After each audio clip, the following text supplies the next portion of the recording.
नमस्कार दोस्तों, मैं अर्जुन आपका स्वागत करता हूँ A to Z सब्जेक्ट वाला के यूट्यूब चैनल में। दोस्तों आज मैं आपके लिए लेकर आया हूँ संविधान के टॉप 100 प्रश्न जो वेरी मोस्ट इम्पोर्टेंट क्वेश्चन है सभी परीक्षाओं के लिए। सभी परीक्षाओं में बार बार रिपीट किए क्वेश्चन है, तो दोस्तों वीडियो को अंत तक जरूर देखना ताकि सभी क्वेश्चन आपको आसानी से याद हो जाएँ।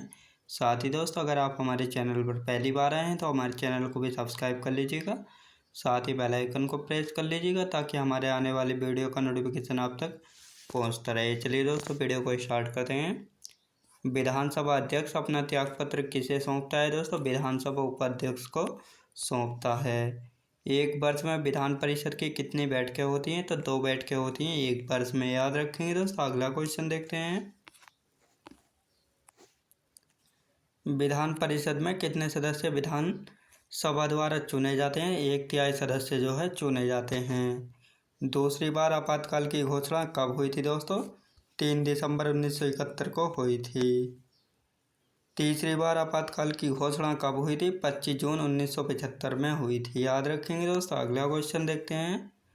आपातकाल के समय इसकी स्वीकृति कितने समय के अंदर संसद में रखना अनिवार्य है? दोस्तों 1 माह के अंदर रखना अनिवार्य है, याद रखेंगे दोस्तों। अगला क्वेश्चन देखते हैं।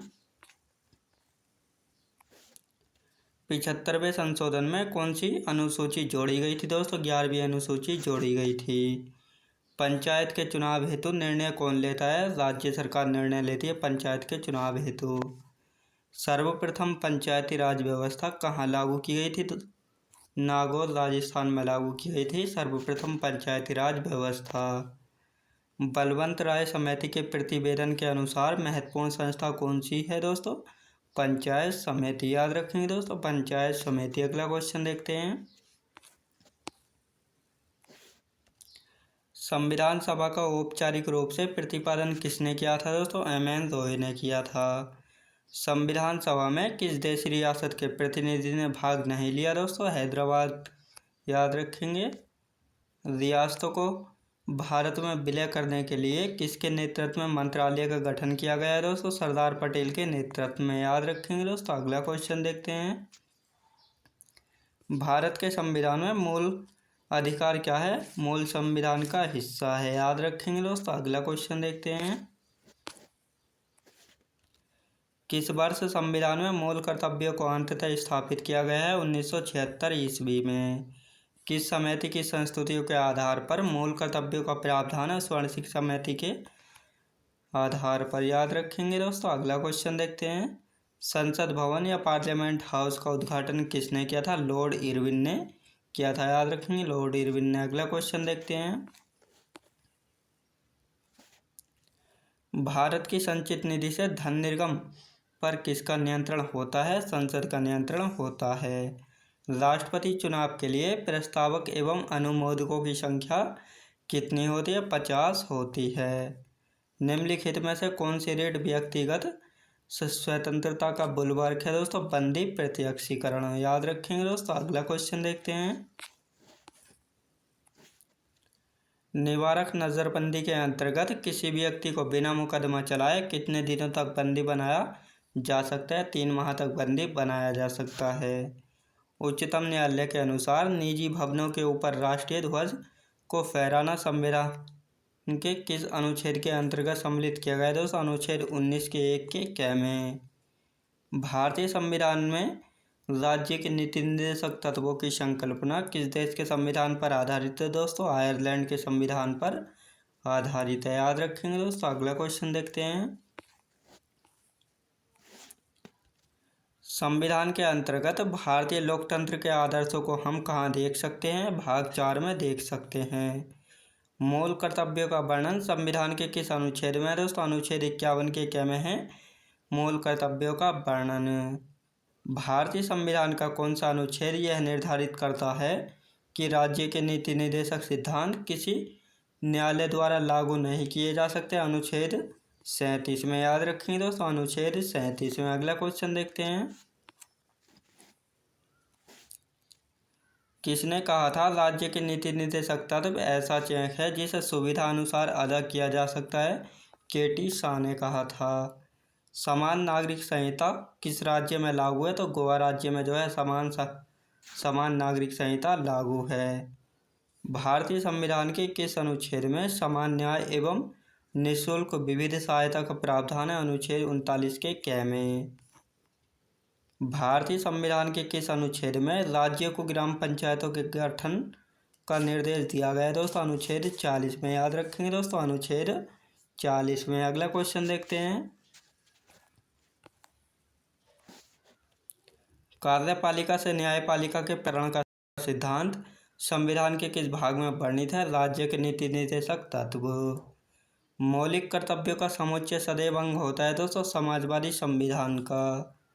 भारत के प्रत्येक नागरिक का यह कर्तव्य होगा कि वह प्राकृतिक पर्यावरण का संरक्षण एवं सुधार करे।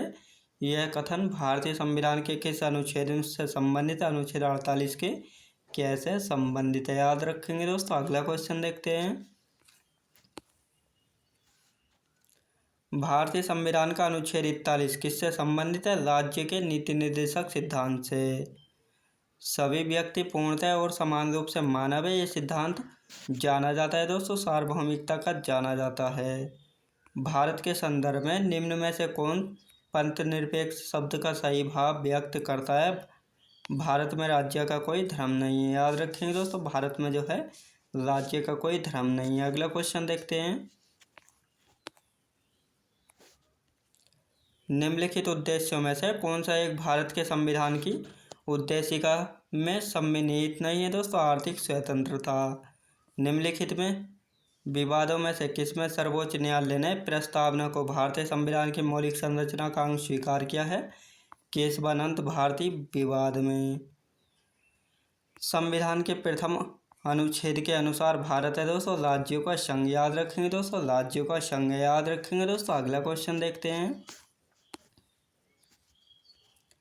भारत की देशी रियासतों के विलय में किन दो व्यक्तियों ने महत्वपूर्ण भूमिका निभाई थी? सरदार पटेल तथा बीपी मेनन ने।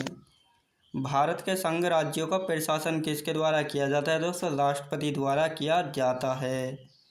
वर्ष 1948 में सरकार द्वारा भाषाई आधार पर राज्यों के पुनर्गठन के विषय में परीक्षण हेतु नियुक्त प्रथम भाषाई प्रांत आयोग के अध्यक्ष कौन थे? एस के धर थे। याद रखेंगे दोस्तों, एस के धर। अगला क्वेश्चन देखते हैं। राज्य पुनर्गठन आयोग ने 1 नवंबर 1956 को कितने राज्यों तथा कितने संघ राज्यों का गठन किया है? दोस्तों 14 राज्य एवं 6 संघ राज्य का गठन किया है। नए राज्य के गठन की शक्ति किस में निहित है? दोस्तों संसद में निहित होती है। किस संविधान संशोधन द्वारा दिल्ली को राष्ट्रीय राजधानी क्षेत्र का दर्जा प्रदान किया गया है? दोस्तों 69वां संविधान संशोधन अधिनियम 1919 के तहत। छत्तीसगढ़ राज्य की स्थापना कब हुई थी? 1 नवंबर 2000 को हुई थी। याद रखेंगे दोस्तों। अगला क्वेश्चन देखते हैं। यदि भारतीय संघ में एक नए राज्य का सृजन किया जाना है तो संविधान की किस अनुसूची में संशोधन करना आवश्यक होगा? प्रथम अनुसूची में संशोधन करना आवश्यक होगा। निम्न में से कौन एक भारत संघ का सहयोगी राज्य था जिसे बाद में भारतीय संघ का पूर्ण राज्य बनाया गया? दोस्तों सिक्किम राज्य को। एक नया राज्य बनाने में संवैधानिक संशोधन के लिए किस प्रकार का बहुमत चाहिए? दोस्तों साधारण बहुमत चाहिए। याद रखेंगे। अगला क्वेश्चन देखते हैं। राजनीतिक दलों को सर्वप्रथम संवैधानिक मान्यता किस वर्ष प्रदान की गई थी? वर्ष 1985 में। आनुपातिक प्रतिनिधित्व की आवश्यकता किस देश में नहीं होती है? जहां द्विदलीय प्रणाली प्रचलित हो। दिनेश गोस्वामी समिति का संबंध किससे है? दोस्तों लोकसभा के चुनाव के सहकारी निधियन से। याद रखेंगे दोस्तों, सरकारी निधियन से। अगला क्वेश्चन देखते हैं। निर्वाचन आयोग को किस वर्ष 3 सदस्यीय आयोग बनाया गया था? वर्ष 1989 एवं 1993 में।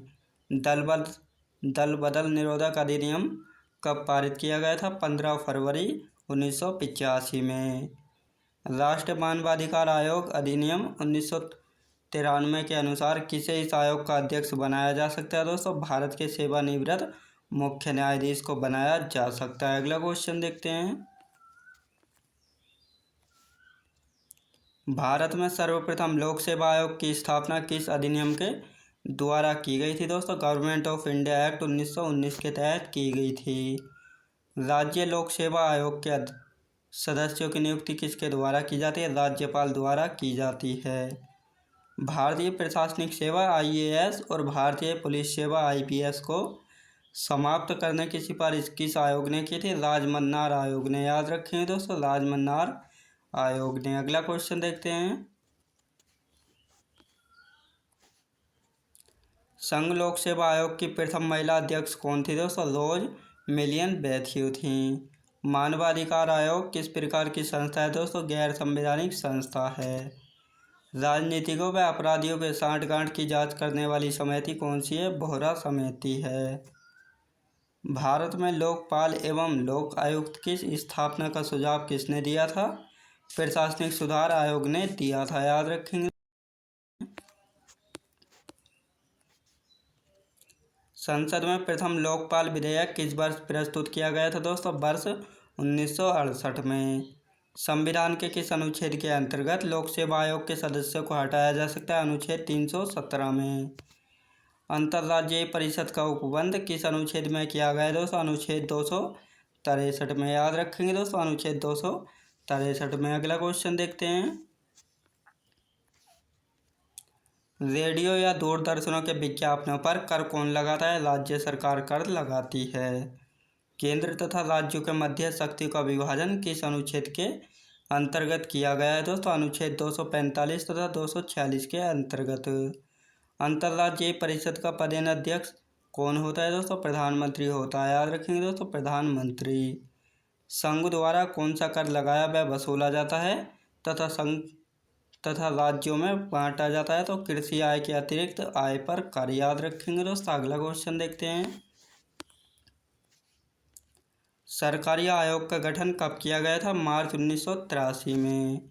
संविधान के किस अनुच्छेद में प्रावधान किया गया है कि विधि के प्राधिकार के बिना न तो कोई कर लगाया जा सकता है और न ही एकत्रित किया जा सकता है? अनुच्छेद 265 के अंतर्गत। अंतर्राज्यीय परिषद का गठन कब किया गया था दोस्तों? 18 मई 1990 में किया गया था। याद रखेंगे दोस्तों। अगला क्वेश्चन देखते हैं। केंद्र राज्य संबंधों को विशेष रूप से किस प्रसंग में म्यूनिसिपल संबंध कहा गया है? वित्तीय मामलों में राज्यों पर केंद्र के नियंत्रण के प्रसंग में। याद रखेंगे दोस्तों। अगला क्वेश्चन देखते हैं। भारतीय संविधान के किस भाग में केंद्र राज्य विधायी संबंधों का विवरण दिया गया है? भाग 11 में। याद रखेंगे, भाग 11 में। जल संबंधी विवादों का न्याय निर्णय किस अनुच्छेद के अंतर्गत आता है दोस्तों? अनुच्छेद 262 के अंतर्गत। यह सुझाव किस समिति ने दिया कि राज्यपाल के प्रसाद पर्यंत राज्य मंत्री परिषद के पद धारित करने से संबंधित प्रावधान समाप्त कर दिया जाए? राजमन्नार समिति ने। अगला क्वेश्चन देखते हैं। भारतीय संविधान में संघ और राज्यों के प्रशासनिक संबंधों का उल्लेख किस अनुच्छेद में किया गया दोस्तों? अनुच्छेद 256 से 263 तक। अंतर्राज्यीय परिषद के गठन का प्रावधान किस अनुच्छेद में वर्णित है? अनुच्छेद 263 में। किसने कहा था कि राष्ट्रपति का आपातकालीन अधिकार संविधान के साथ धोखा है दोस्तों? हृदयनाथ कुंजरू ने। याद रखेंगे दोस्तों। अगला क्वेश्चन देखते हैं। झारखंड, छत्तीसगढ़, मध्य प्रदेश तथा उड़ीसा में एक जनजातीय कल्याण मंत्री की नियुक्ति कौन करता है? तो राज्यपाल करता है। राज्य विधानसभा के 17 का आदेश किसके द्वारा दिया जाता है दोस्तों? राज्यपाल के द्वारा दिया जाता है। राज्यपाल किससे सलाह कर जिला न्यायाधीशों की नियुक्ति, स्थानांतरण और प्रोन्नति कर सकता है? उच्च न्यायालय से सलाह कर। याद रखेंगे दोस्तों। अगला क्वेश्चन देखते हैं। राज्यपाल के वेतन और भत्ते किस निधि से दिए जाते हैं दोस्तों? राज्य की संचित निधि से दिए जाते हैं। राज्यपाल किस अनुच्छेद के अंतर्गत राष्ट्रपति के विचार के लिए किसी विधेयक को आरक्षित रख सकता है? अनुच्छेद 201 में। वर्तमान में राज्यपाल का मासिक वेतन कितना है दोस्तों? 3,50,000 रुपये है। राज्यपाल किसके प्रति उत्तरदायी होता है दोस्तों? राष्ट्रपति के प्रति उत्तरदायी होता है राज्यपाल। अगला क्वेश्चन देखते हैं। जम्मू कश्मीर के उपराज्यपाल की नियुक्ति कौन करता है? भारत का राष्ट्रपति करता है। भारत में राज्यपाल बनने वाली पहली महिला कौन थी दोस्तों? सरोजिनी नायडू थी। याद रखेंगे दोस्तों। अगला क्वेश्चन देखते हैं।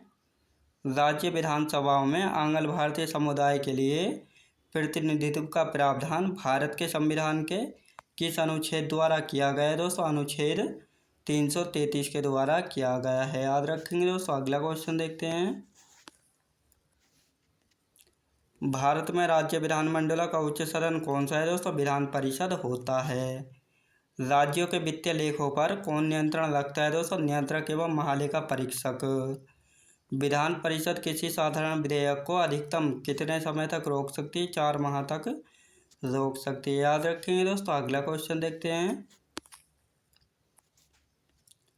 भारतीय संविधान के किस अनुच्छेद के अंतर्गत विधानसभा को विधान परिषद का सर्जन एवं उसे समाप्त करने का अधिकार प्राप्त है? अनुच्छेद 169 में।